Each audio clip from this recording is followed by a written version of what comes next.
Now, all this is knowledge brought forward, so it should not be something that should be new for you at this point. Then at that time, you can determine your profits.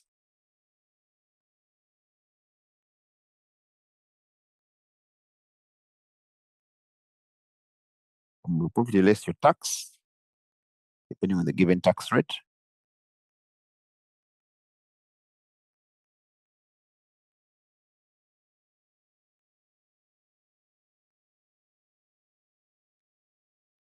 And then you have your tax allowance, TAD. I prefer to have the two separate so that it makes the work easier. But some people can combine you can combine both the tax and TAD. But it's preferred that you have them separate, just so that you make mistakes. So these are what we refer to as the operating cash flow. So preference start with operating cash flow. From operating cash flow, what do you do? Go to the non-operating cash, which is basically the investment outlay in near zero.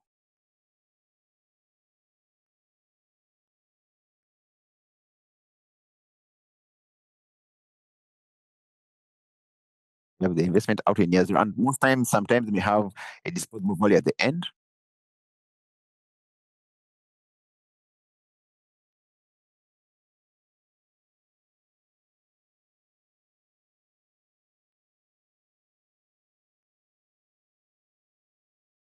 The disposable value at the end. And of course, you have the working capital. Now, working capital, there are two scenarios. Either the working capital is fixed, the working capital is free. And this will be clearly stated in the exam.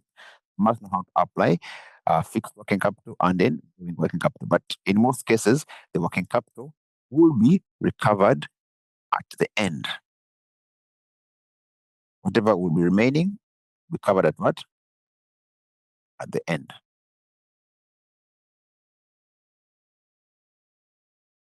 So this is what we refer to as the non-operating cash flow.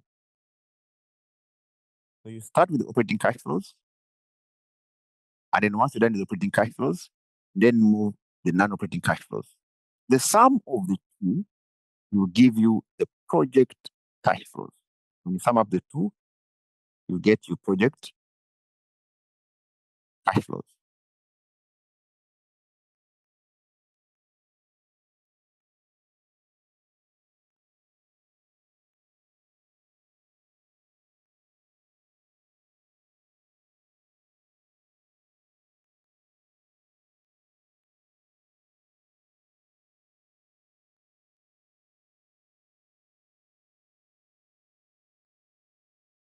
All right?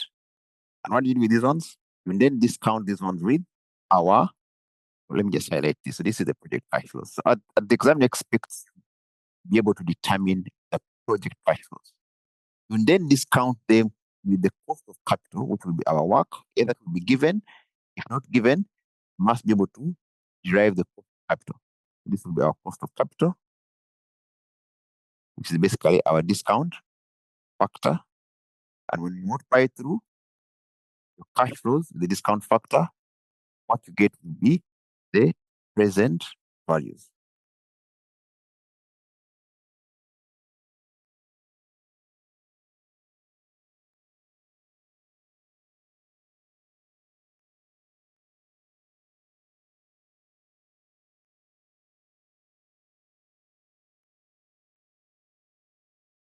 These are your present values. And the sum of the present values will then give you our NPV, which is either positive or negative, depending on the information provided. So at the very basic, you all have an idea how to lay out cash flows and how to determine the NPV. Of course, the scenario you have will be a little bit more complex than the scenario you used, but it's just important that you understand the basics, because most students just forget the basics of investment appraisal. They forget to determine how the years are, they forget to determine how the revenues are, how to get TAD, how to adjust working capital, how to just basics. But by far and large, nothing much has changed what studied at FM, except that most likely the examiner may give you a slightly more complex scenario at FM. But the good thing you guys are studying at MAT, this shouldn't be a problem for you. That's the first point. I'm just going to pause here for a minute in case there's something to ask before we proceed.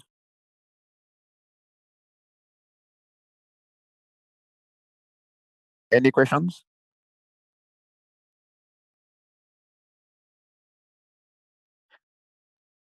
All right, if there are no questions, let's proceed.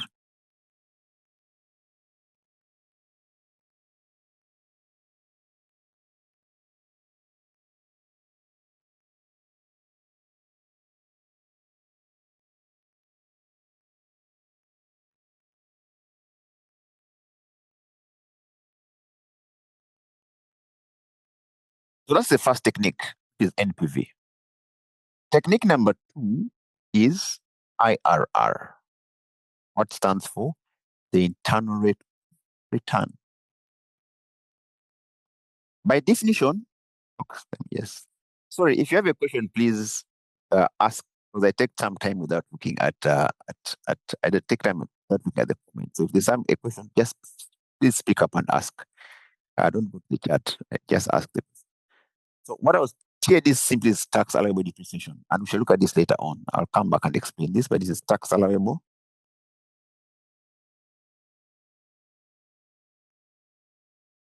depreciation, capital allowances for that matter, but commonly most people refer to it as TAD.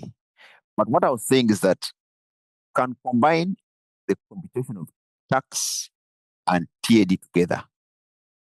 These two can be done together, the ones I've highlighted. But the challenge is that the chance of making a mistake is high. It's horrible that the computation for tax is a separate line, and then the computation of TAD is also a separate line. Sometimes you may find where they're combined them. Still come to the same answer, but it's preferable that the calculation for tax is a separate line, the calculation of TAD is a separate line. I hope that answers the question. I don't know what I asked. It was Sheila. But next time, please just speak up. All right. The next one is IRR, which by definition is IR is basically the break-even discount rate. What do you understand by break-even? Talk about break-even. What do you understand by the word break-even? IRR is the break-even discount rate. What do you understand by break-even? Can anybody volunteer an answer? Maybe I'll start with Daisy. What do you understand by break-even? When I'm breaking even, what does it mean? I think when you're breaking even is where your total revenue is equal to the total costs. Thank you very much. So basically, you're at borderline. You're not making a profit, you're making a loss. You're not in negative, not in positive. You're basically at zero. So break even simply means you're at the border. You're just right in the middle. You're not in positive, you're not in negative, but you're just at border point, 0 point. So when we talk about IRR, it is the break-even discount rate. That if I had my cash flows and I discount them with IRR, my NPV will be equals to what? 0. So that gives a 0 NPV.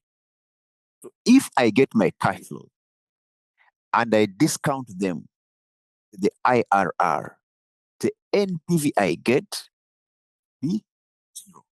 That's why I refer to it as the break-even discount rate. It will give you a 0 NPV. Now, the challenge with most students is they don't know how IRR. That's the biggest challenge with most students. They don't know how to use IRR. So there are two things. You must know how to apply IRR. You must know how to determine IRR. But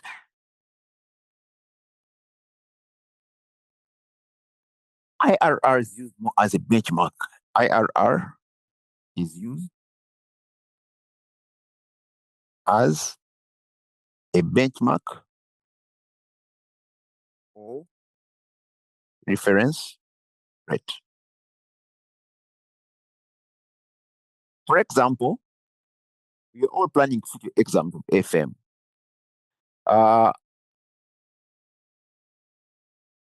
Henry, what is the pass rate? Not pass rate, what's the pass mark? What's the pass mark for the exam, Henry?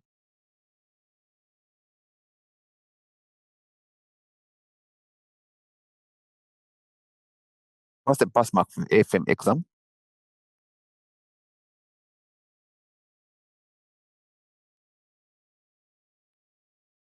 Okay, as we wait for Henry, maybe let me ask someone else. Sharon, what's the pass mark for your AFM exam? AFM exam? 50%. 50%. Thank you. So by the time you're going to sit the exam, you have it in your mind that the pass mark is 50%. It doesn't mean, so if I score, Sharon, if I score 45, what does that mean? You've still failed. And if I score 62? You've passed. So IRR is like it's like a pass mark. Put it in easy terms that when I'm going to the exam, AFM, I must, at what point do I pass? At what point do I break even? At what point? And they tell you 50. Meaning that if I am below 50, I have failed. If I am above 53, I have passed.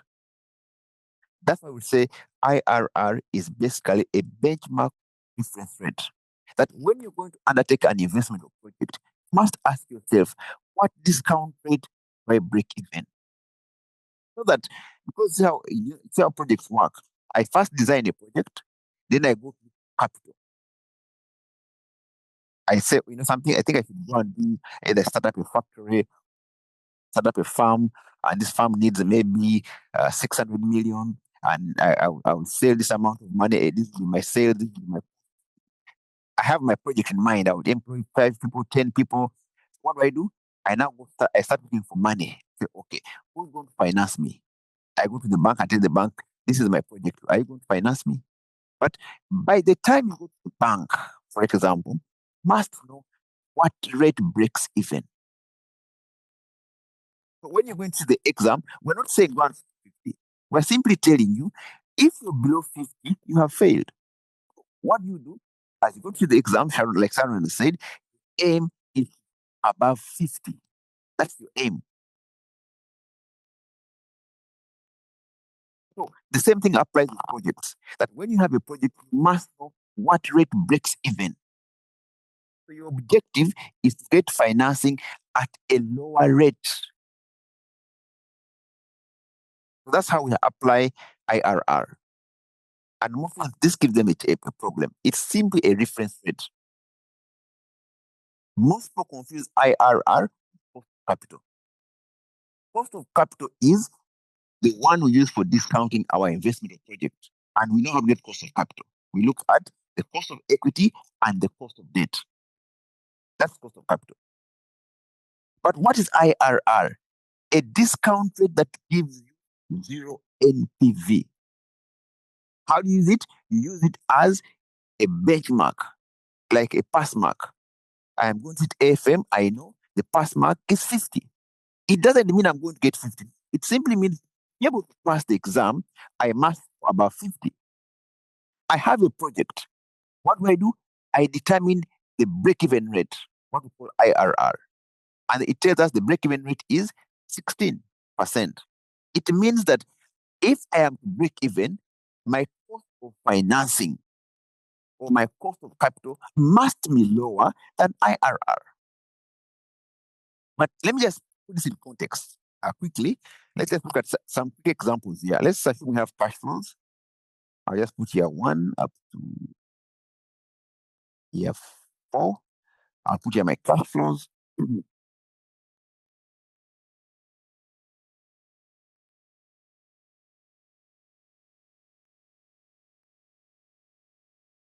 Let me just even put here 0. Okay.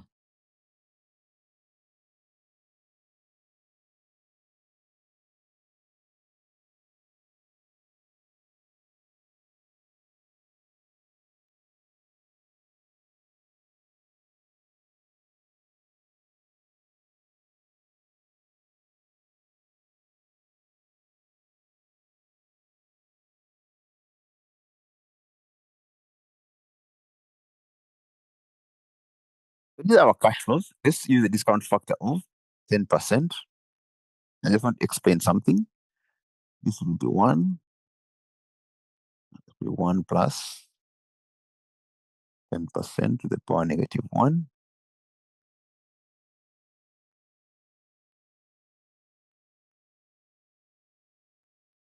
Power negative 2. Power negative. Oh, so this is 0, 1. Assuming we have those cash flows, we have a discount factor of 10%. Let's see what the LPV will look like.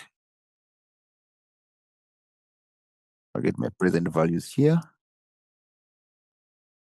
I'll multiply it through. All right. They're the present values. The sum of present values will be our NPV. All right. That's it. This is that 31,705. Okay. I'll just get the same cash flows and I'll come and change the discount factor. Here we had used 10%. I'm going to come and use 15%. I'll just come and change this from 10%.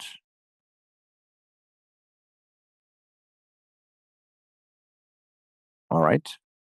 We now have 25. I'll do the second start scenario. 15%, and maybe I'll put here 20%. I'll simply come here and look for 15%, replace with percent. All right. I want you to see something here. We have 3 scenarios. We have scenario 1,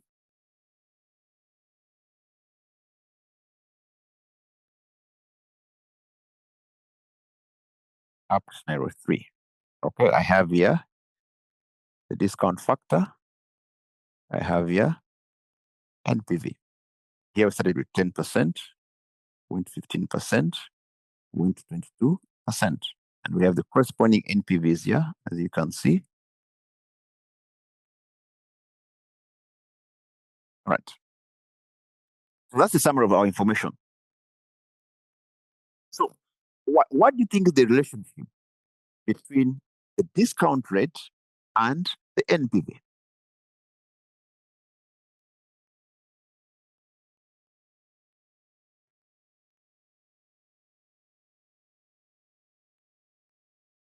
What do you think the relationship between the discount rate from those 3 scenarios, from scenario 1 up to scenario number 3?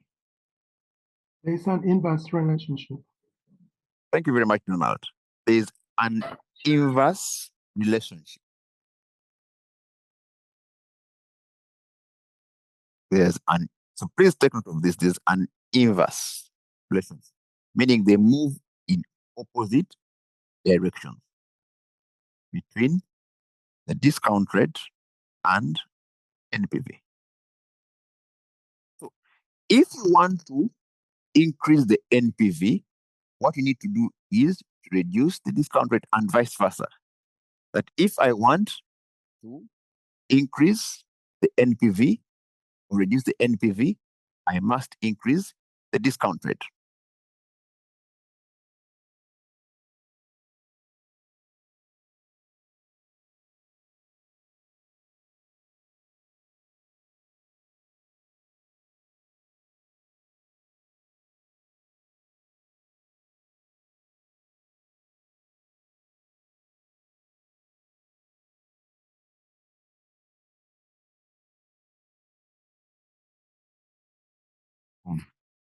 Of that inverse relationship. But the point on it is let me just come back to IRR. Let me come back to IRR.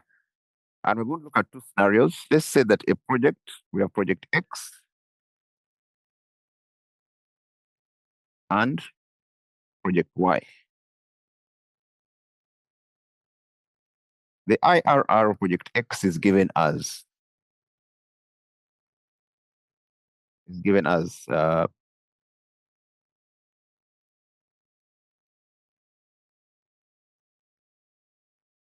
before I look at project X and project Y, let me just pull something else. Sorry. Okay. So, what the examiner expects of us? Number one, that a student knows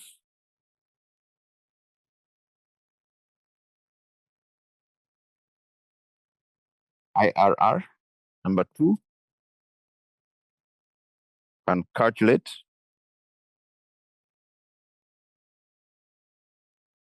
IRR. And number three, can make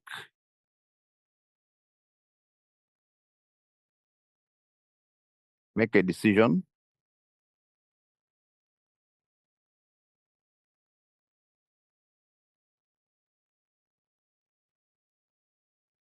based on IRR. So let me just ask a couple of questions here. Let's assume we have project X and we're told the IRR project X is 15%. What does this mean in simple terms? Donald, can you help us? If we're told that the IRR of project X is 15%, what does that mean in simple terms? It means that if the project is to be viable,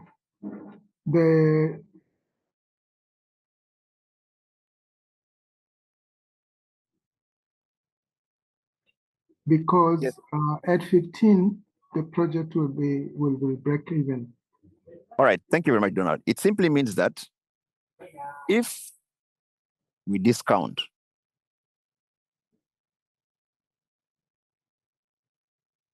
the project cash flows with 15%, our NPV becomes what? 0. If we discount our project cash flows with 15%, our NPV will be 0. But what trade we use for discounting our project cash flows? What trade we use for discounting project cash flows?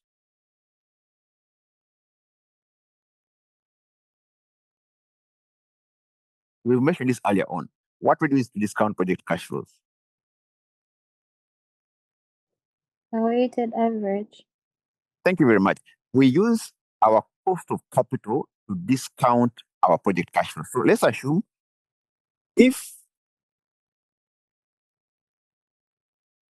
the cost of capital in this example is given as 19%,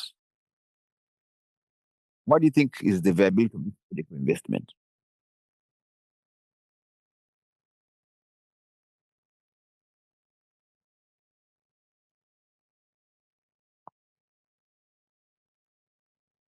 If the project cash flow is given as 19%, remember our IRR is 15%, but now we have been told that the project cost of capital is 19%. What is the viability of that investment project?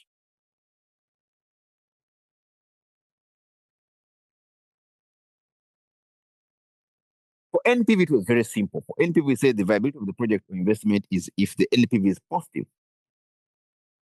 But now here we're looking at IRR.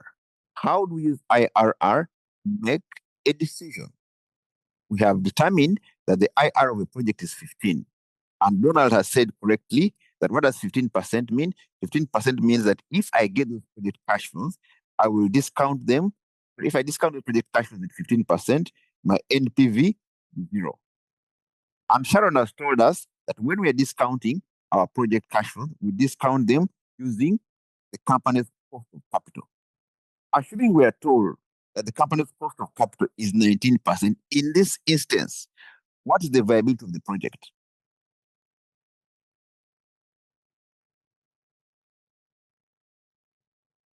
It's not viable. It's not what? Viable.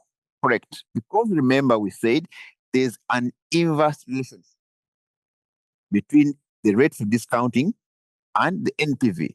If 15% means you're at zero, if you go beyond 15%, you will be negative. If you're below 15%, you will be positive. So 15% is simply the borderline. Go above 15, you're negative.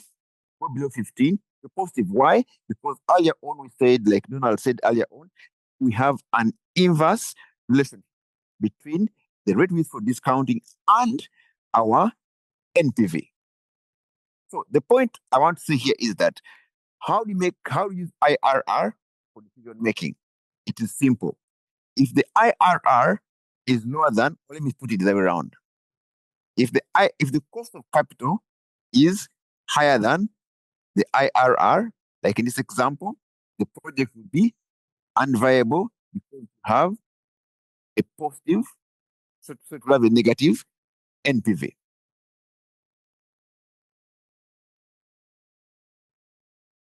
I hope that is clear. And of course, if our IRR was maybe 10%, this is unviable. Why? Cost of capital or work is higher than what? IRR. For the second scenario, it is viable. Why? The cost of capital is less than our IRR. That's how we use IRR in decision making. I hope that is clear.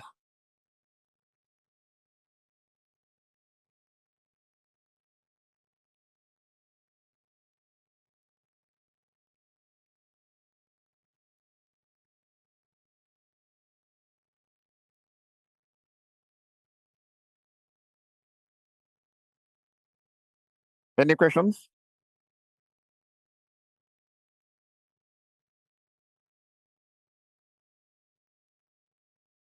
All right.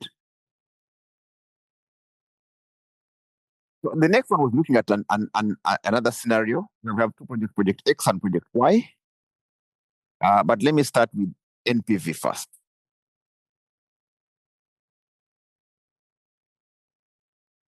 If we're told the NPV of Project X is maybe 50,000.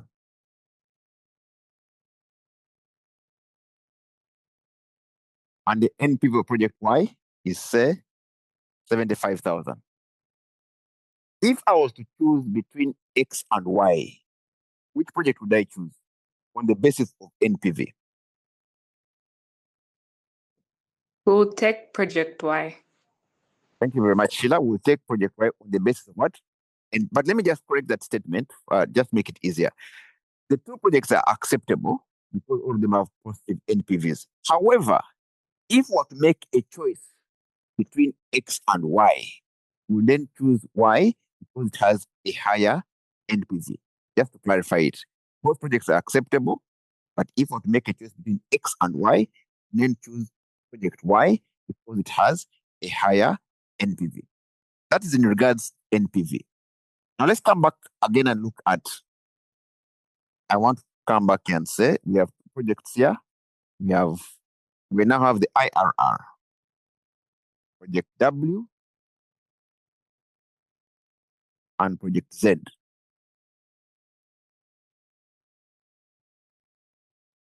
IRR for Project W is given as 25%. The IRR Project Z is given as 15%. On the basis of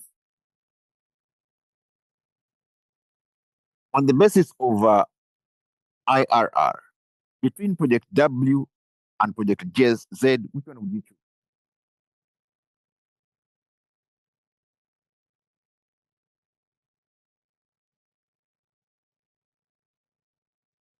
between project W and project Z, the basis of IRR, if I was to make a choice between W and Z, which one would I choose?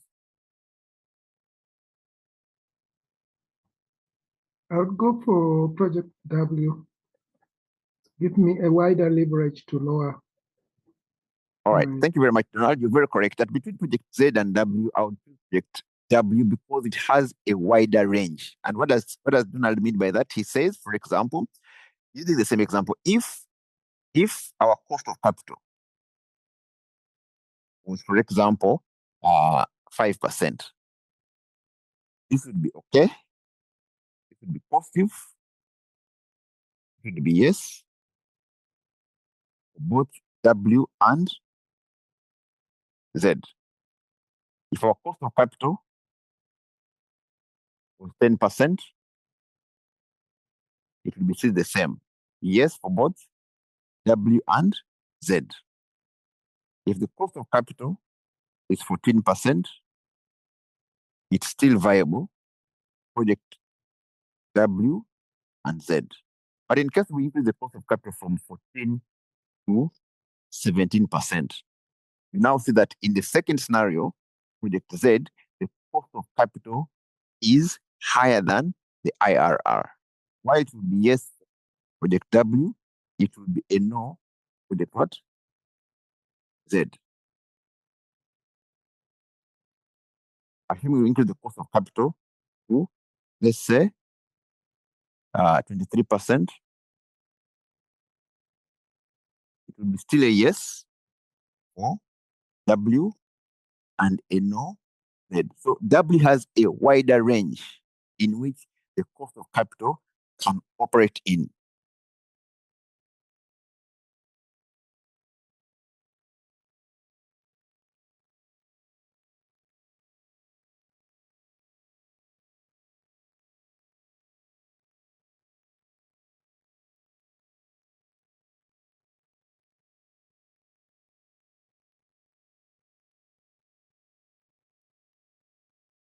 All right. So that's what happens. And of course, in the unlikely event that our cost of capital maybe is 27%, this will be simply a no for all of them.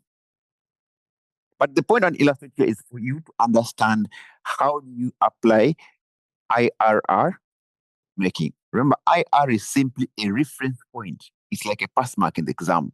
But I am going to say an exam, I must know where do I pass, where do I break from, where do I break even from. The same thing applies with projects. That when you have a project, you must know what is the IRR. The IRR is not necessarily capital. That's one mistake students make. IRR is capital. It is simply a benchmark reference rate. Tell you if this is the project you have and you discount with this rate, the NPV is 0. What do? You remain positive, you target a cost of capital lower than IRR. If your cost of capital is higher than IRR, you'll be simply having a negative what? NPV. Because remember we said there's an inverse relationship between the discount rate and NPV. That as the rate goes up, the NPV comes down and vice versa. All right. So how do you determine IRR? Now, there are many methods of determining IRR. How do you determine IRR? You can determine number one. Now, this is already brought forward. How do you determine IRR? Number one, we can use, of course, trial and error, which is not advisable because it's a bit cumbersome. It's quite cumbersome. Like in this example here, we said, if I go back here, when I move from 10, it's 31. I come to 15, it's 24. I come to 22, it's 16. I just need to keep going down, down, down, down. I could have said, okay, from 22%, maybe let me increase to 35%. I'm just trying to show an example here that I remove this and say, let me come maybe to 30%. My target is to have an NPV equal to, if I move from 22 to 30%, what happens?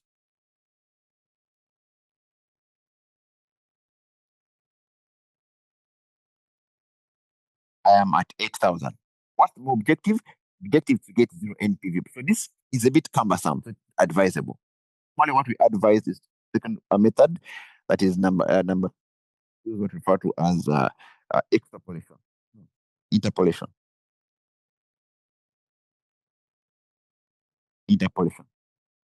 And with interpolation, we have a formula which simply says our IRR is 8% plus capital A divided by capital A minus capital B times what?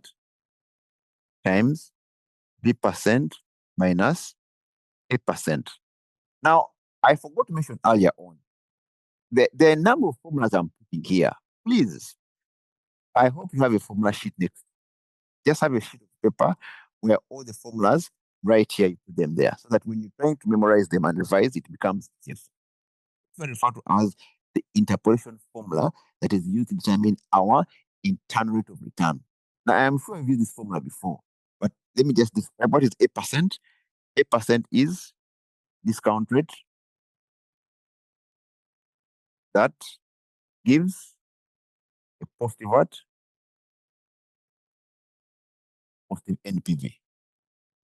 In most cases, it's the lower rate. I'll just put it here, lower what? Lower rate. What's B%? B% is the discount rate that gives a negative NPV.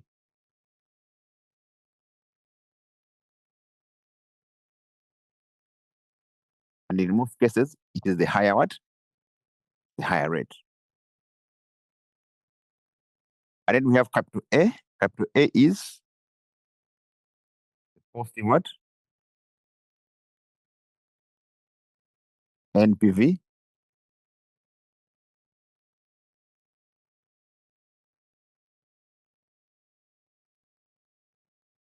And then we have capital B, which is the negative. And so we've used this formula before. I will not spend much time on it unless if you have a challenge. But this one referred to as the interpolation method, determining. And we can come back to this interpolation much later on. When we're looking at duration and the rest of that stuff, and when you're trying to determine the cost of debt earlier on, we shall see how to apply the same method to determine our cost of what? Our cost of debt. Same approach. This is how we use interpolation.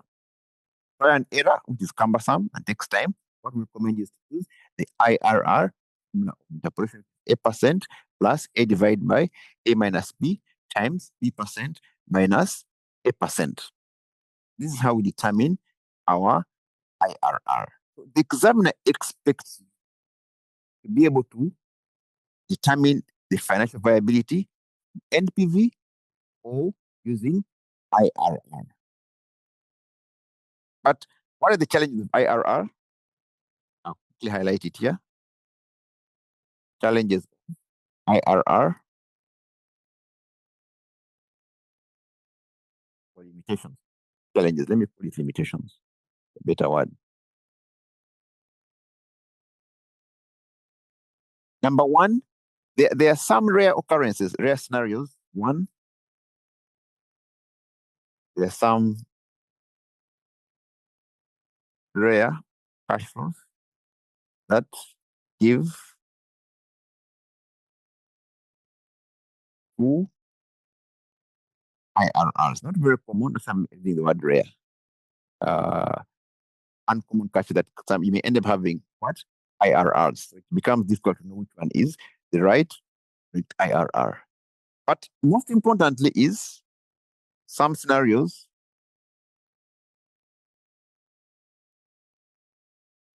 IRR and NPV may give different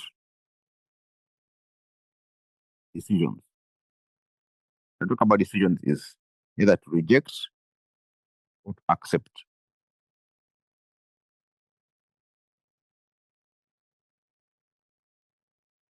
And let me just give an example here. Let's come back and say we have project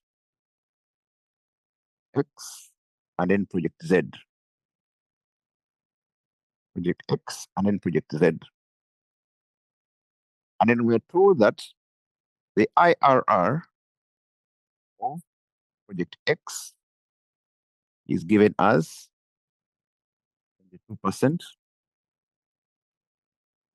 The IRR for project Z is given as 17%. On the basis of IRR alone, between project X and project Z, which one would we choose?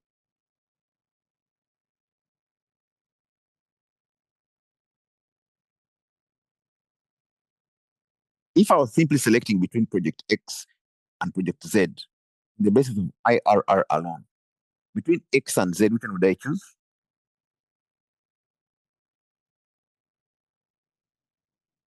Project X. I would choose project X because it has a higher IRR. So our decision here would be choose project X because of higher IRR. But assuming later on, we are told, by the way, what are the NPVs based on capital? The NPVs based on the cost of capital, maybe we are told that X has 75,000 as NPV, and then Y, we are told, is, or rather has an NPV of 147,000. So initially, we only had IRR, and based on IRR alone, ended up to the X, like Donald has said. But assuming later on we have information that now the correct information about the NPVs, and we're told the NPV for X is 75, one of Z is 147. Which one would we choose between X and Z?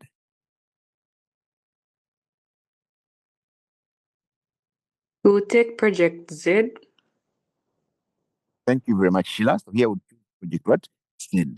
You can see that in this scenario, we have a conflict between the decision would have gotten if we had used IRR and the decision would have gotten if we used what?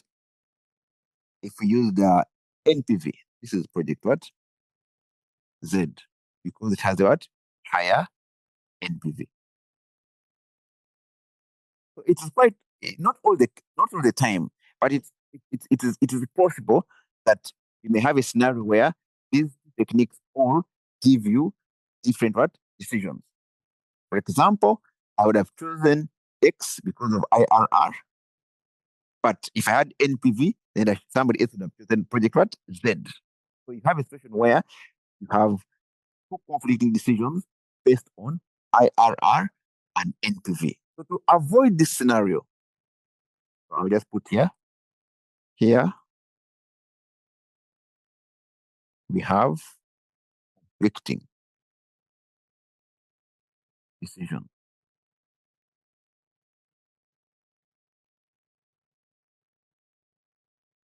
Hence, avoid this scenario.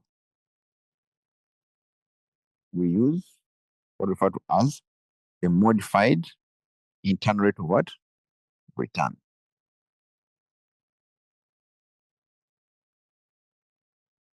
MIRR.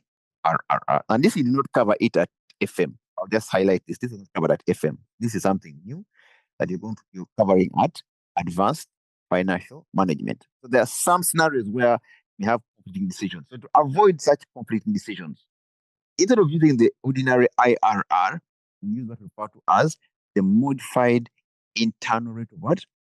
Of return. It is simply a modification of our IRR. Basically, a modification of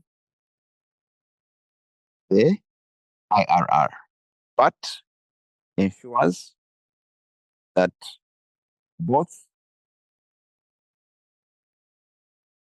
IRR and NPV give same decision. This is our modified internal rate of what? Of return. So I'll just give you the formula for MIRR. MIRR, that is the formula. PVR divided by PVI, the power 1 over n times 1 plus R minus 1. What does this mean? PVR is simply the present value. PVR, let me put it in small. PVR is the present value of the return cash flow. The return cash flow is the cash flow you get after investment. That when I put in money, what does it return to? PVR is simply the present value of the return cash flow. And then we have PVI, which is the present value of the investment cash flow. We have two types of cash flow. Ones that are for investing and the ones that are a return. Year 0 is investment. Year 1 onwards, those are return what? Return cash flow. In our example here, the investment is what you put in, and what the return cash flows are what come after the investment. PVI, present value of the return cash flows. PVI, present value of investment cash flows. Whenever we talk about present value, present value means discounting. And when discounting,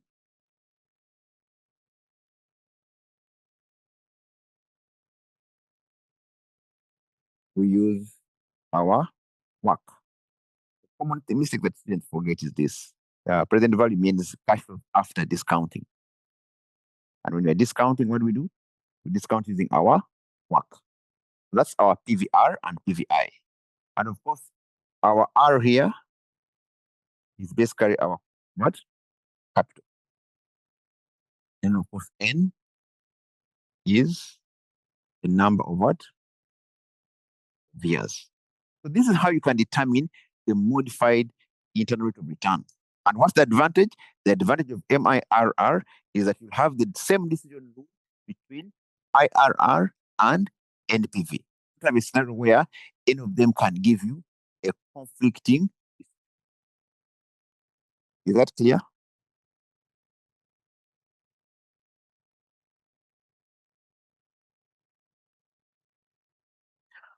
All right.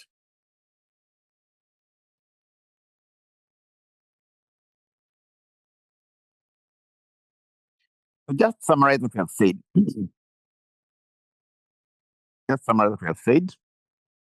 Just take back where we are. At the beginning, we said the syllabus AFM has 6 areas. Area number 1, so the role of finance executives. And I said this is your homework. And I also encourage you to read more, external reading, the business journal. Area number 2 to 5 is where we shall put our focus on. We have advanced administrative appraisal, mergers and acquisition, risk management, and then reconstruction and organization. Number 6, professional skills. These ones we shall build them over time. But remember, there are 4 important professional skills that the examiner will be testing you on. Number 1, can you communicate? This is especially in question 1, where you expected to write a report. Number 2, can you analyze and evaluate information? Number 3, you have professional skepticism. Can you question the assumption behind workings? Can you test them?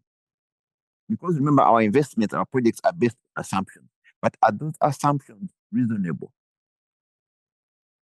If you tell me we're going to grow our revenues every year by 50%, is it reasonable? Especially if the economy is stagnating. I'm just giving an example. The last skill that the examiner tests is commercial acumen. In terms of, can you position yourself in the organization and identify what are the strengths, what are the weaknesses, where are the opportunities, where are the threats?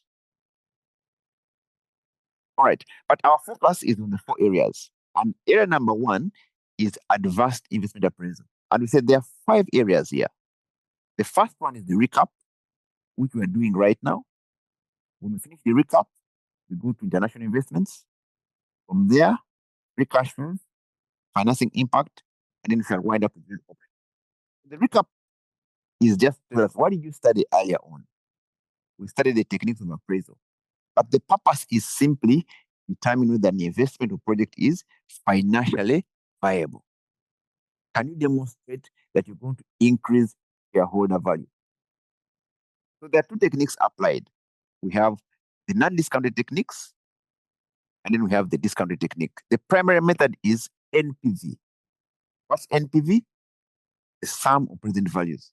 So the examiner expects you at your level now be able to lay out the project cash flows, determine the appropriate rate, discounting, and then get the NPV and make a decision. It should not be a challenge at this point. We lay out our cash flows, starting with the operating, the investment cash flows, non-operating, discount with our cost of capital, get our NPV, which is simply a sum of the present values. Alternatively, is also to use IRR. What is IRR? The break-even discount rate. It's just like a benchmark or a pass mark. That I'm going to the exam of AFM, I must know what the pass mark is. What's the pass mark? The pass mark is 50. It simply means if I want to pass AFM, I must score 50 plus. Same thing happens in projects. That when you have a project, you must know. I was going to say vernacular, but let me leave it. When you have a project, you must know at what point you break even in terms of financing. So that's why we have our IRR. So that when I start looking for financing, I know this project break even is 15. If the bank gives me a loan at 20%, it means I'm not going to make money, because 20% means my NPV will be negative based on the relationship between the discount rate and NPV. So that's the first thing. So you must know how to make a decision, but also you must know how to calculate IRR by using the interpolation approach. The examiner expects you to also understand the challenges IRR. Number one among them is sometimes you have a conflicting decision between IRR and NPV. Sometimes, not always, sometimes. And that's why we have another alternative that should give us the same decision rule between IRR and NPV, what we call the modified internal rate of return. Please, I am putting these formulas here, but I expect you kindly populate formula sheet. That's my humble request. All right. I want to talk about cash flows quickly. We have two types of cash flows. We have what for even cash flows.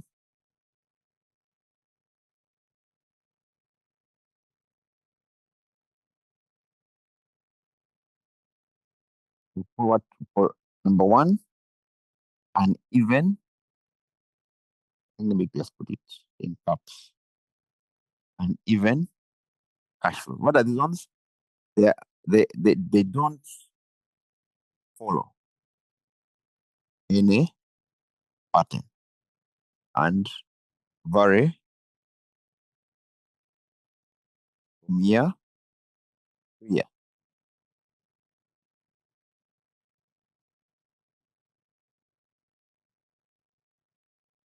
In our investment appraisal, we shall have sets of cash flows. Ones that are uneven, meaning that what you have this year may not be the same as what you have next year. Or can have what we call even cash flow.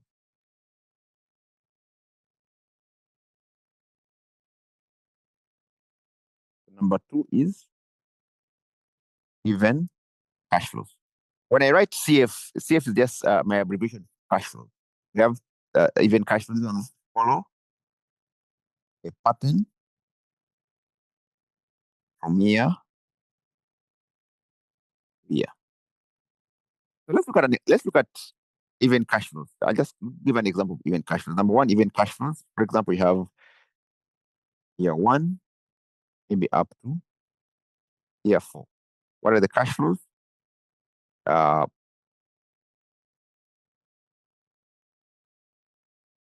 Maybe in the first year you have 50,000.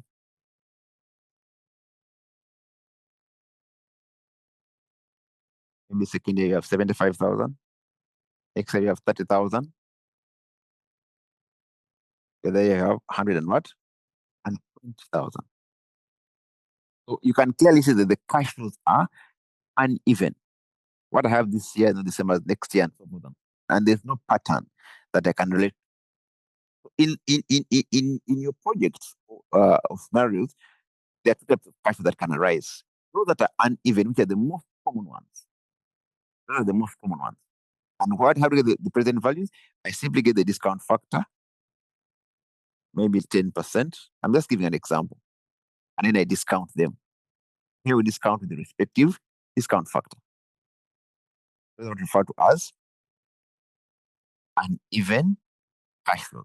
When you're getting the present value, we simply multiply or discount the respective discount factor. I'm just using 10% as an example.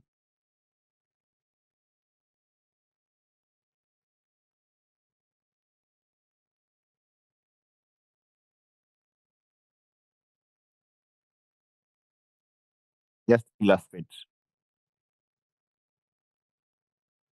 This is referred to as uneven cash flow. The second categorization is what referred to as even cash flows that follow a certain pattern. And our even cash flows, this can be, let me just put it down here.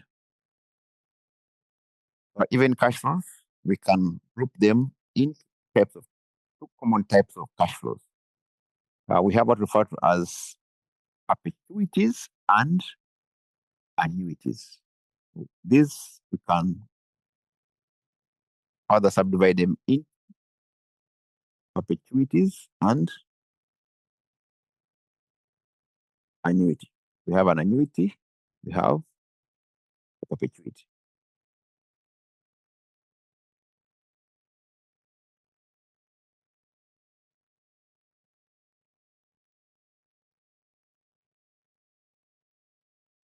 So the difference between perpetuity and annuity is that with an annuity, the time is definite.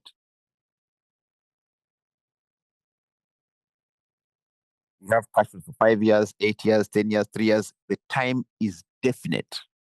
While for perpetuities, the time is indefinite until death us part. That's the difference between what is a perpetuity, what is an annuity. An annuity has a definite time scale. 10 years, 5 years, 3 years, definite. A perpetuity is indefinite. There is no logical end until death. Put it in simple terms.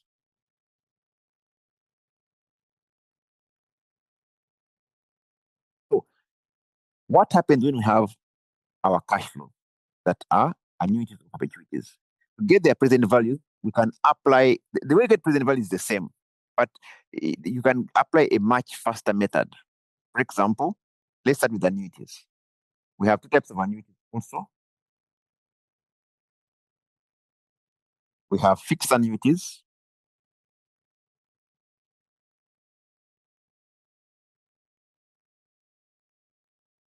Fixed means amounts are the same every year. Amounts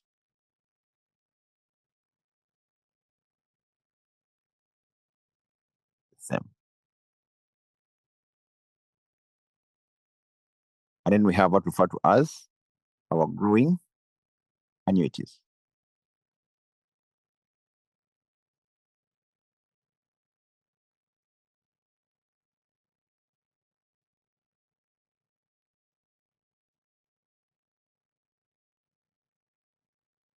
So just the cash flows grow at a given rate.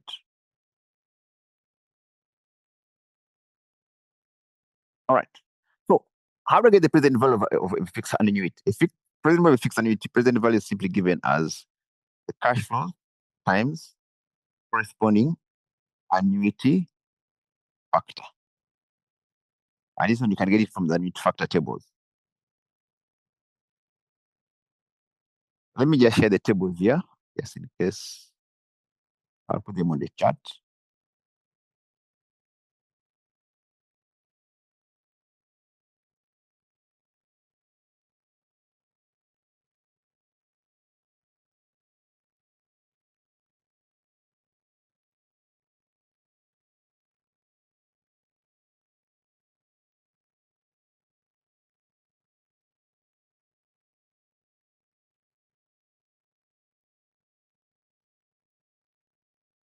All right.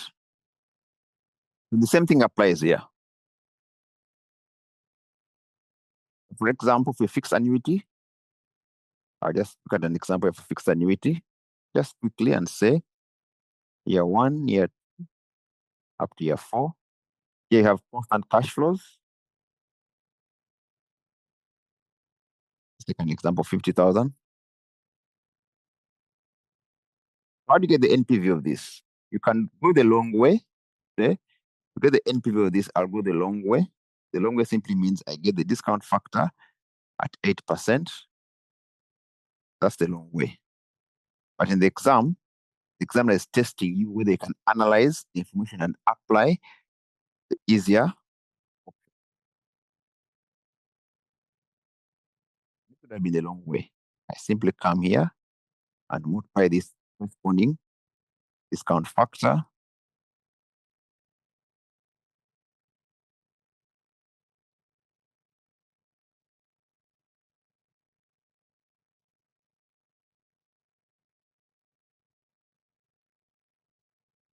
multiply this across like that. This is the long approach. But if I'm using, once I identify that my cash flows are annuities and they're fixed annuities, what's the option? I'll simply say that this is how I get my value. I get the cash flows, on cash flow, or the fixed cash flow, which in this example is how much? 50,000. And I multiply with what? The annuity factor, which will abbreviate as AF, what? 8%, how many? 4 years. You can simply go to the table. I just come to the table, we open our table.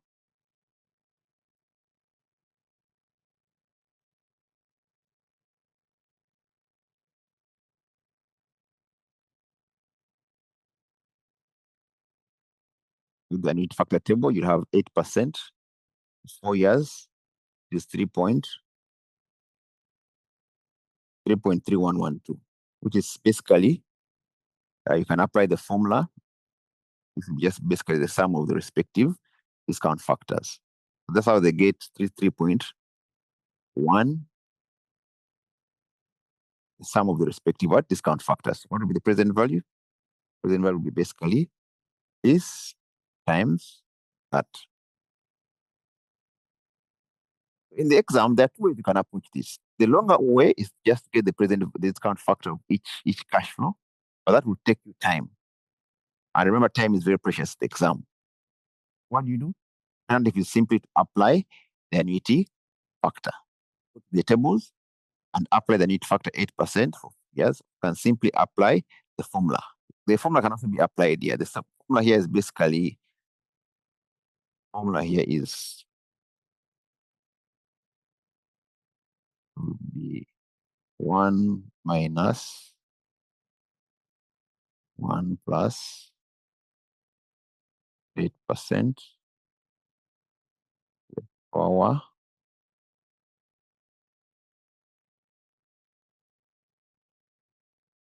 the power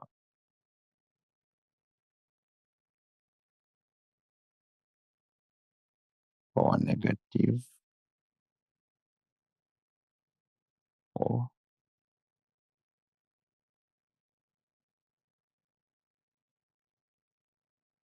divided by 8%.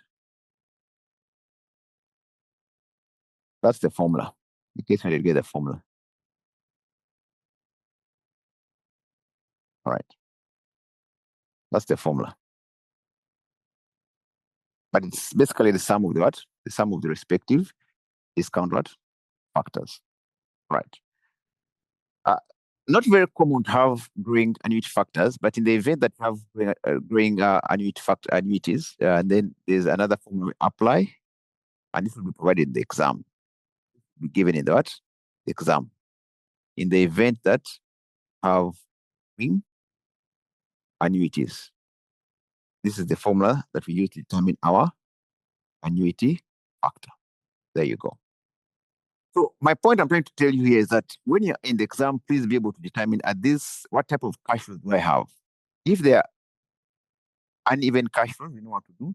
But in case there's a chance that we have even cash flows, which could be either a perpetuity or an annuity, what's the shortest way to determine the respective present value of the annuity or perpetuity? But this is for annuities. And this is where the time is definite. The other scenario is where we have our perpetuity, where we have a perpetuity, and we have two types of perpetuities: fixed and rolling perpetuities. Perpetuity simply means the time is indefinite. Let's first start by looking at fixed perpetuities. For fixed perpetuity, the present value is equal to the constant cash flows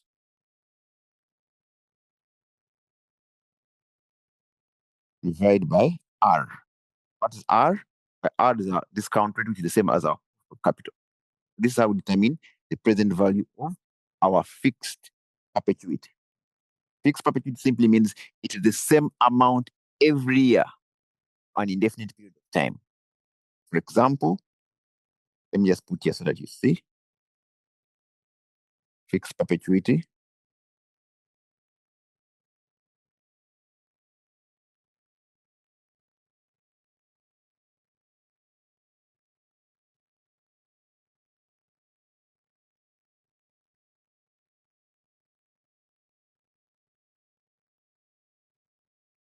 We have year 1, maybe up to year 4, and it's indefinite,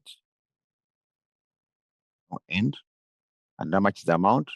The amount is 50,000 on indefinite period of time. This is referred to as a fixed perpetuity. And how do you get the present value? It is simply the fixed cash flows divided by our cost of capital.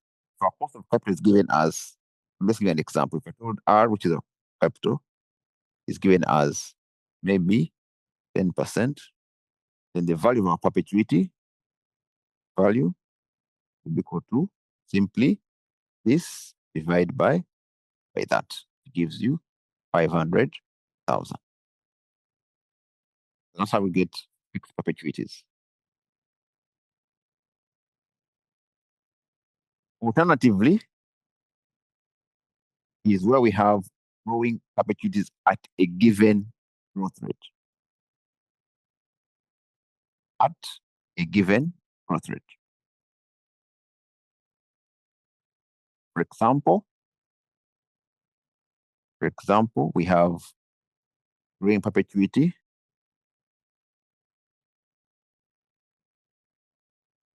This is growing perpetuity at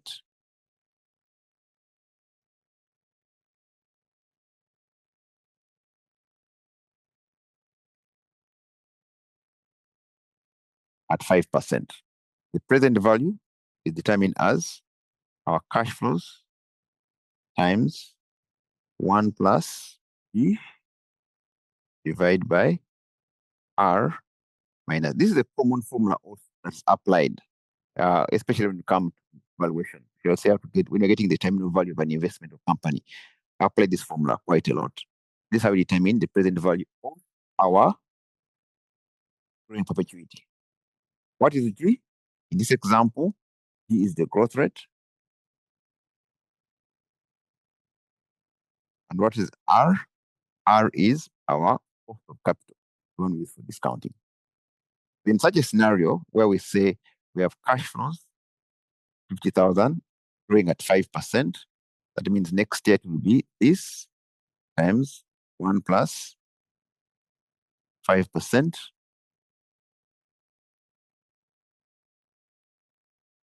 And it keeps going like that for an indefinite period of time. How do you get the value here? The present value here is going to be equal to this. So let's list the variables. What are the variables? The first variable is the growth rate, G, which is how much? The fixed cash flow. No, not fixed cash flow. Cash flow year 1, starting cash flow. starting cash flow is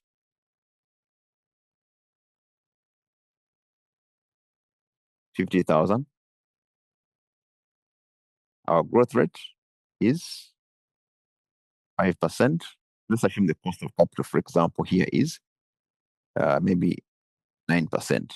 So what will be the value? The value of the growing perpetuity will be basically equal to this times 1 plus G divided by R minus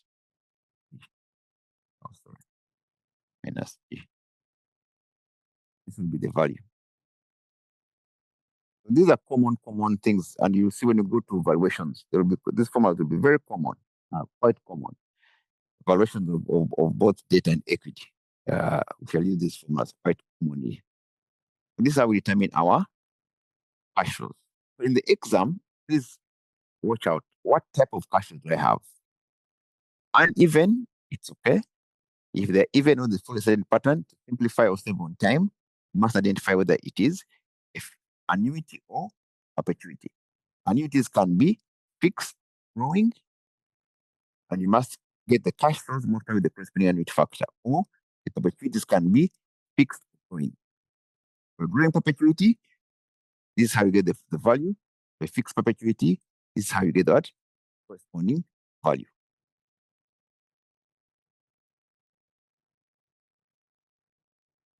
I hope that is clear. Any questions before we move further?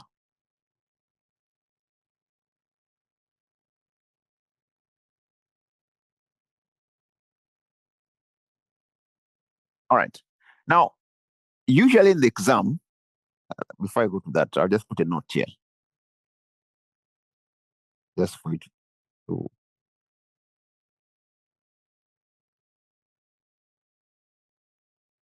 The above calculations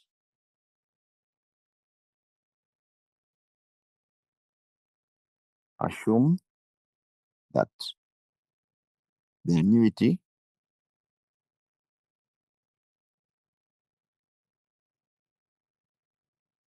or perpetuity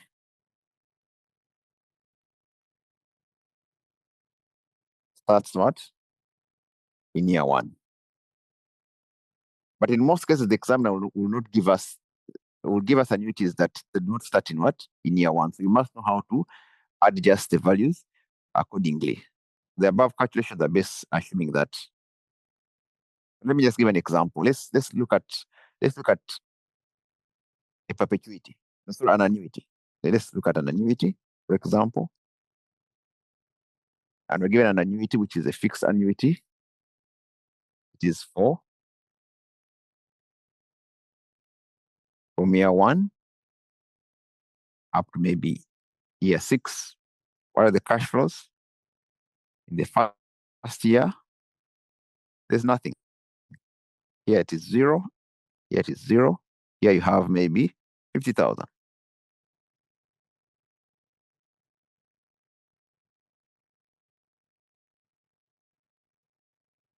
So you have an annuity, but it's not starting in year 1.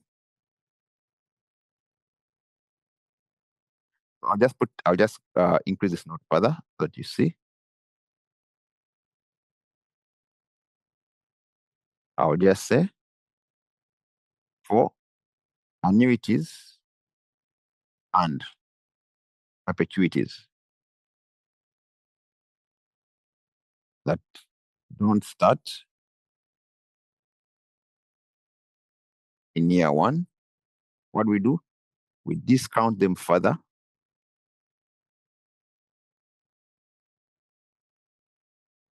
with the preceding year's discount factor. I hope not discount factor. Discount factor is the same as 1 plus R to the power what? Negative n, for just for the avoidance of doubt. So quite often the examiner will test that they still know how to adjust. Or just we adjust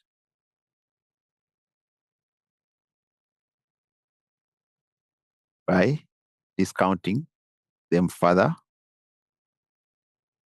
using the preceding year's discount factor.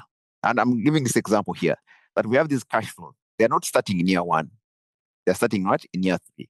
So the long method, let's assume the discount factor is 10%. The long method would be simply to say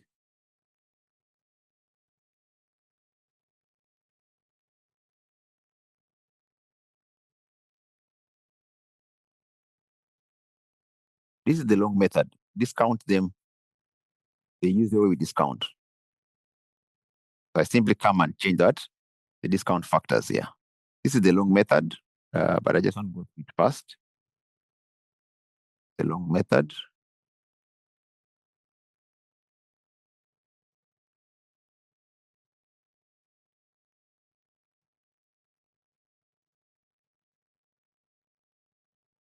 We get the present values here by multiplying the cash flows. Of course, in the first 2 years, there's nothing, so this will be 0, like that. And then I sum up. When I sum this up, what do I get? I get that figure, 130.98. This is the long approach. But because we've identified that these are annuities, what do? You identify this as an annuity, what do? You simply come and say, my cash flow is how much? My constant cash flow is 50,000. We're now going to say annuity factor, what? Of 10% for 4 years. You simply come here and say, you go to the tables. You get, but if you go to the tables, annuity factor 10% for 4 years is 3.170. Here it is, 3.170, which is basically the sum of the respective discount factors, like that. You simply come and say, what's the value? This times this gives you 158, like that. What do? You discount it, you adjust it further by discounting with the preceding year's discount factor. This is what? Our year 3 what? Discount factor. Because our year 2. Because the annuity is starting in what? In year 3. The preceding year's year 2. What's the discount factor for year 2? Well, 826. So now the present value will be this times this, which gives you 100 and like that. So quite often the examiner will test here. He will give you perpetuities and annuities that are not starting in year 1. He expects you adjust them. How do you adjust them? By discounting them with the preceding year's discount factor. In our example here, it's starting in year 3. The preceding year is year 2. Discount factor for year 2, 0.8.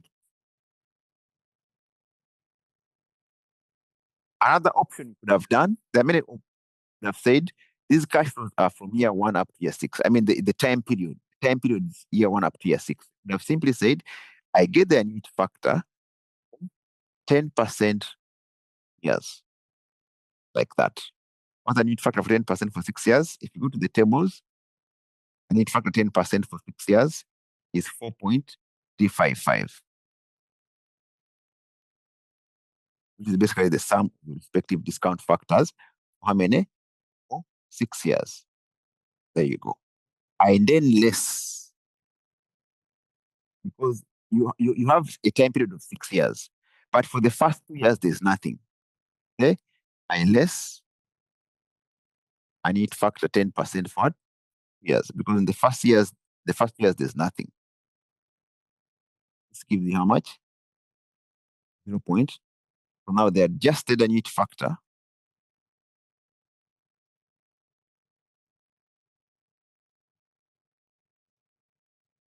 will then be how much? Simply the sum of this, which gives you 2.620, and then multiply with our cash flow, our fixed cash flow, how much? 50,000. What do I get? If you multiply this by that, it gives you the same figure. So these are the different ways you can adjust for that, whichever you find convenient. But the most important things for you to note that if we are given perpetuity or annuities that do not start in year one, what we do? We must discount them further.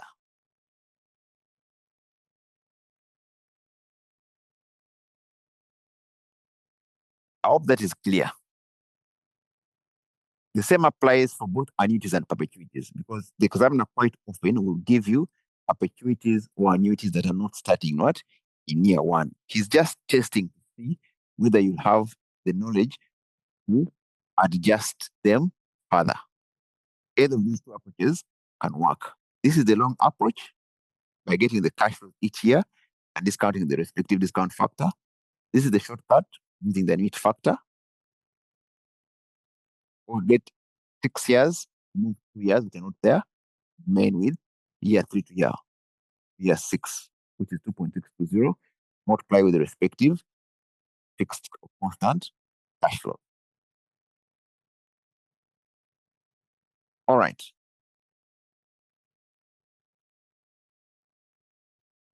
Any questions?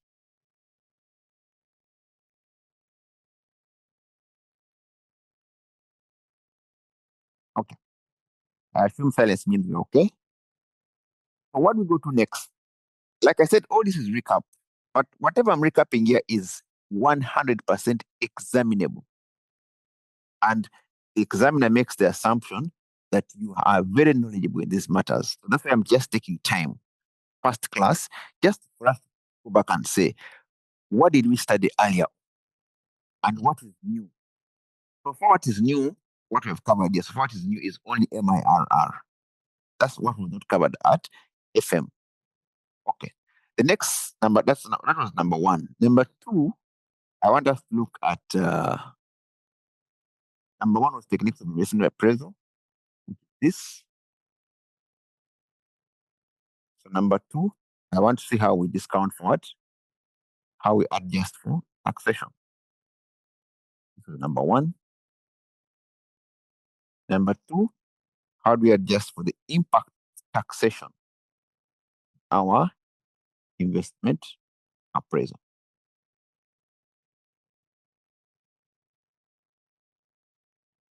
Impact of taxation. Now, there are 3 adjustments. Number 1, we adjust for. Number 1 is tax is irrelevant cash flow.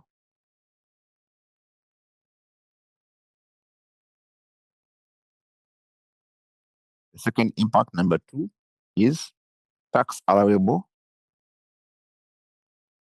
depreciation. And number 3, we use after tax rate.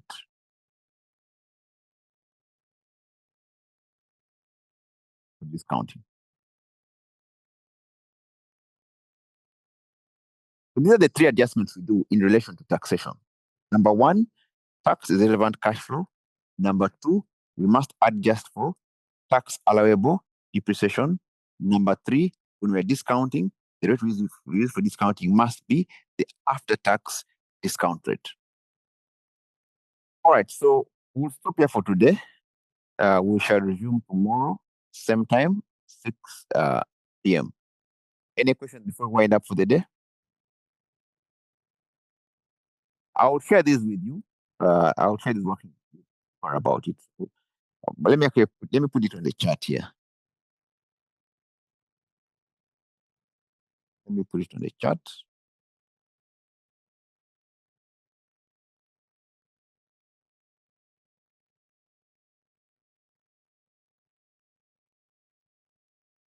I'll put the workings on the chat, but every after class I will share with you the workings.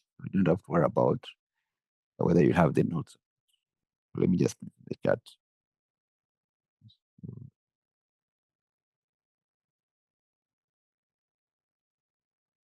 We shall resume from there tomorrow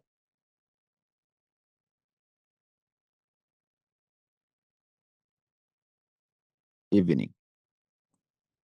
Thank you so much, sir. All right. See you all tomorrow. And please keep time.